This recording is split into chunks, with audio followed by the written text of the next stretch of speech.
What's going on, y'all? Back here talking week 15 stacks. I wanted to start with the was up, but I didn't want to, shout in everyone's ears. Plus, that's so what, like 2001, scary movie, the original one.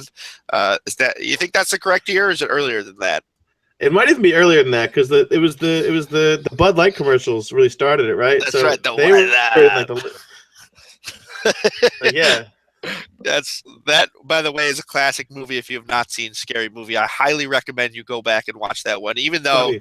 it spoofs movies from the 1990s, I think it'll still amuse you if you haven't seen it. But before we talk stacks and get off topic, let me tell you about the Big Game 51 promotion we're running here at rotocurve.com. Of course, sponsored by Rotocurve, rotocurve.com/big-game to get access to this. You have a chance to win free tickets plus fan experience events to the Big Game, 4-night trip to Houston, Texas, 2 tickets that are upgraded. You get VIP tickets to this Antonio Brown celebrity game. Everyone loves the celebrity games.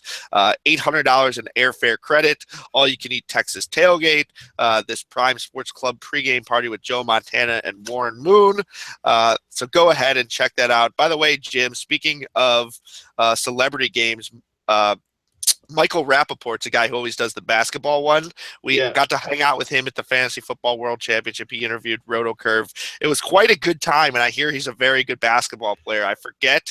I don't remember watching him. I know Bieber's pretty good, but I don't specifically remember his skill set at any of the NBA All-Star games. I don't know if you do. Well, I just love him. Well, he's a long guy, right? He's kind of tall, isn't he? So. Oh yeah, he's a big boy. I mean, I would guess he's 6'4", 6'5". Yeah, and I just love he's hysterical on the Stern Show because with the Fantasy Football League, and he harasses everybody. He's the guy in the league who always even if he's losing makes really mean message posts. So you kind of they get upset at him, but you need those guys in your league, right? You need those guys to support to drive the energy in your fantasy leagues, So. 100%, and he's so New York. I mean, he calls it fantasy football. Yeah. He's got the wise guy accent there. As a Chicagoan, it is very amusing to me. But let's talk fantasy football stacks right here. How about that New York accent right there? Maybe I'll just do the rest of the show with that one. Which stacks do you like this week, and why? Well, I mean, I think Tyrod to Sammy Watkins is pretty obvious. Both have reasonable pricing, particularly Tyrod's pricing remains so reasonable across both sites. The upside's there. Cleveland is just that bad.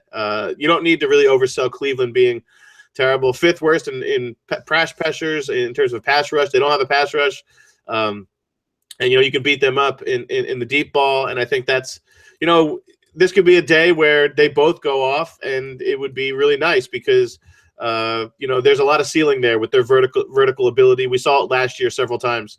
Another one would be I actually like Trevor Siemian enough in tournaments to go with Sanders. I like Emmanuel Sanders. You prefer Demaryius Thomas. I think a team stack is a little aggressive with this offense in that point total, but identifying which one works for you is cool.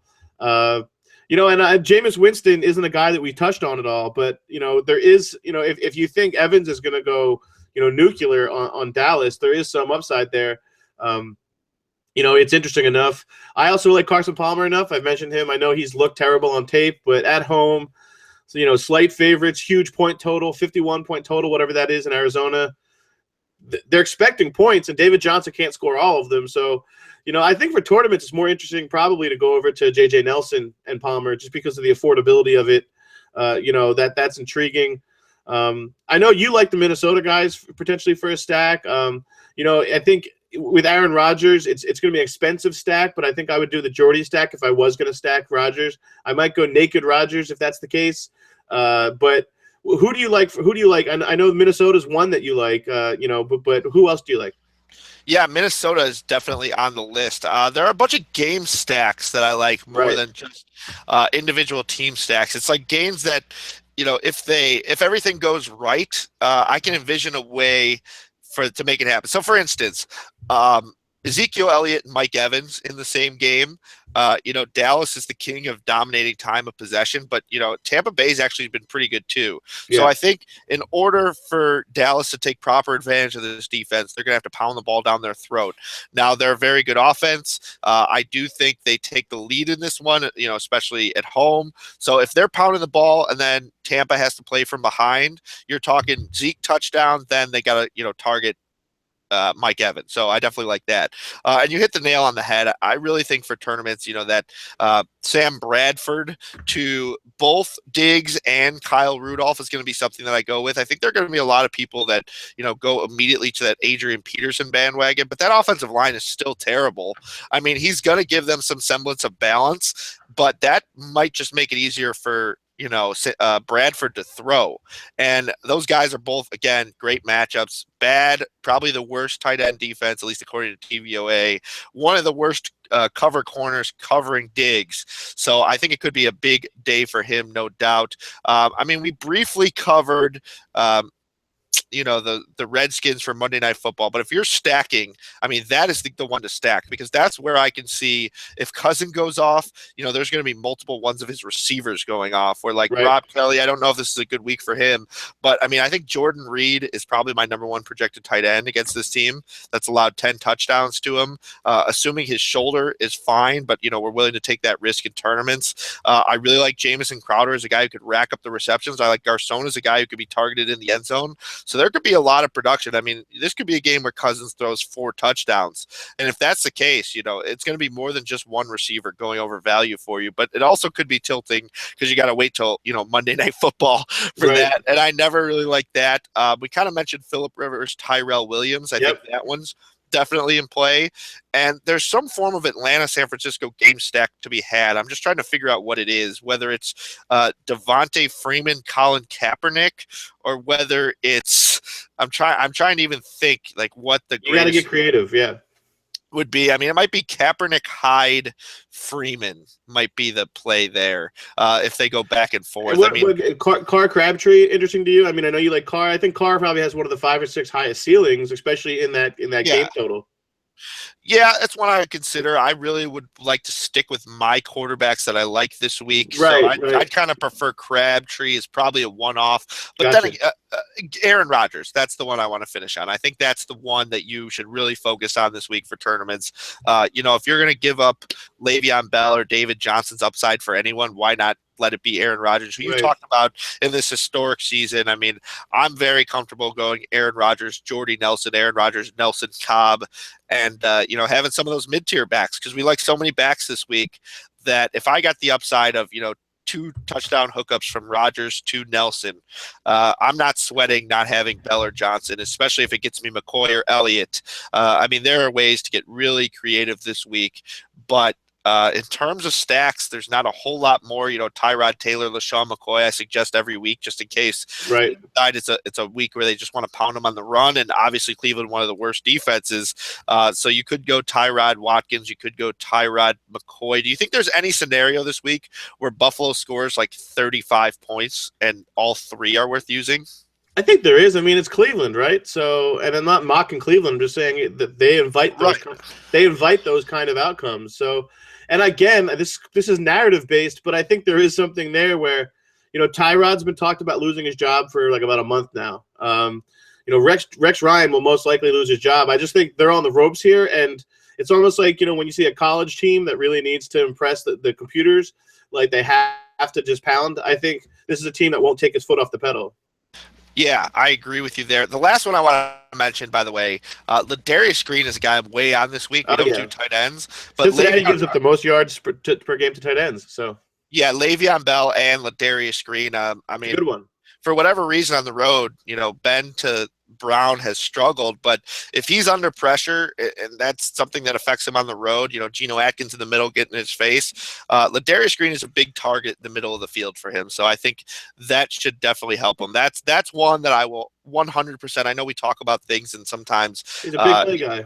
You get short on time, but that is 100% a stack that I will have shares of. So just in the sense of full disclosure, I don't think there's anything with New England and Blunt, so I think we're pretty much, at least I'm pretty much done with stacks. Did we miss anything in terms of stacks this week? No, well, we missed the Shelvin Max stack, but we'll figure it out. We'll figure it out for next week.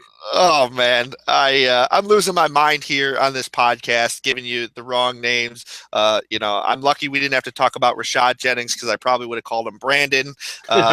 But that was I apologize for giving you the wrong name. No, it's awesome. It's great. I always laugh at people who do it, and then you're in the moment, and it happens. Oh well. Shelvin Mack apparently starting at defensive end / linebacker for the Raiders. He probably would be good at it, looking at his body type. But that's all for us. Just want to remind you before we go, rotocurve.com/big-game. You can win free tickets plus fan experience events to this event. I've listed it to you a bunch, but just bullet points, those upgraded tickets, you get tickets to that Antonio Brown celebrity game, airfare, tailgate, pregame party. All that stuff is excellent. Good luck everyone this week. Let's hope you hit 1 million. Watch the guy hit 2 million last week. So I would love to see one of the RotoCurve subscribers on a sweat show somewhere, maybe on DraftKings, waiting for that $1 million. It is a great feeling. Everyone in the house was loving it, so it was really cool to see that in person. That's all for us. Jim, any final words of advice or maybe even life advice to the people out there? Yeah, I think you should just keep your max straight. Make sure you have your max in order. But no, really, just this is a week where I think every week you have to be creative. But we saw last week in that tour, the guy who won, there was a good blend of chalk and upside, and he even survived a Travis Benjamin inclusion. So you can make it by taking some risk, and you can still make it with if you get enough ceiling, obviously. So. I think it showed a nice blend. I think it's smart to go through, what some of these guys have done to win the big ones and try to kind of, memento it, kind of understand backwards, what's the modeling and what's the belief system. Yeah, I kind of learned a life hack. We'll end on this, is that if you really want to see who these people are using or who any of us are using, just look at them tweet the beat writer, because this guy tweeted the beat writer asking if Travis Benjamin looked good. So we put it all on the table for this show. But if you want to know who anyone likes, just watch their beat writer tweets, because apparently they will then be using the guy if they like the results. Right. So that's all for us. Have a good week. May the luck be with you in week 15. Hopefully you don't need it, because this is a skill-based game. Talk to you later.